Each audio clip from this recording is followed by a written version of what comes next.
2 minutes pour comprendre aujourd'hui les différents types de diabète. Alors je suis avec le docteur Jacques Beltran, vous êtes pédiatre diabétologue à l'hôpital Necker Enfants Malades. Qu'est-ce que c'est les différents types de diabète? Alors, le diabète d'abord, c'est avoir trop de sucre dans le sang. Il existe 2 types de diabète, le diabète de type 1 et le diabète de type 2. Le diabète de type 1, c'est le diabète de l'enfant. C'est un diabète qui est lié au fait que le corps arrête de produire une hormone qui s'appelle l'insuline. Et le diabète de type 1, c'est une maladie auto-immune. C'est-à-dire ça ne peut pas arriver chez l'adulte, par exemple. Le diabète de type 1 peut se diagnostiquer chez les adultes, mais c'est beaucoup plus rare.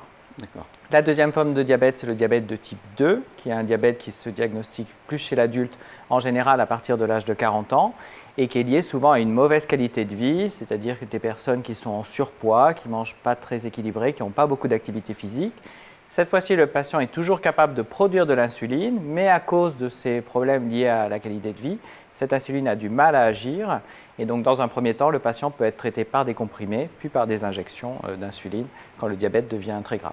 Donc, si j'ai bien compris, type 1, on est insulino-dépendant.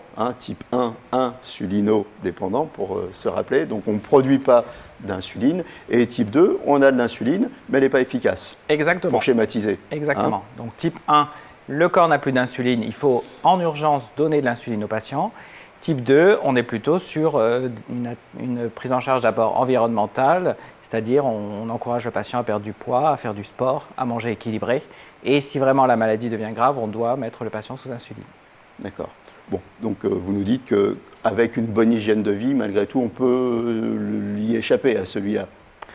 Du moins, on peut ralentir son évolution et rester en bonne santé pendant longtemps grâce à une bonne qualité de vie. Voilà, donc le mieux, c'est déjà d'avoir une bonne qualité de vie dès le départ, de faire attention au sucre et à son alimentation. À très bientôt. Nos émissions vous plaisent, alors aidez-nous à faire grandir la chaîne. Pour parler santé au plus grand nombre, partagez, likez, abonnez-vous.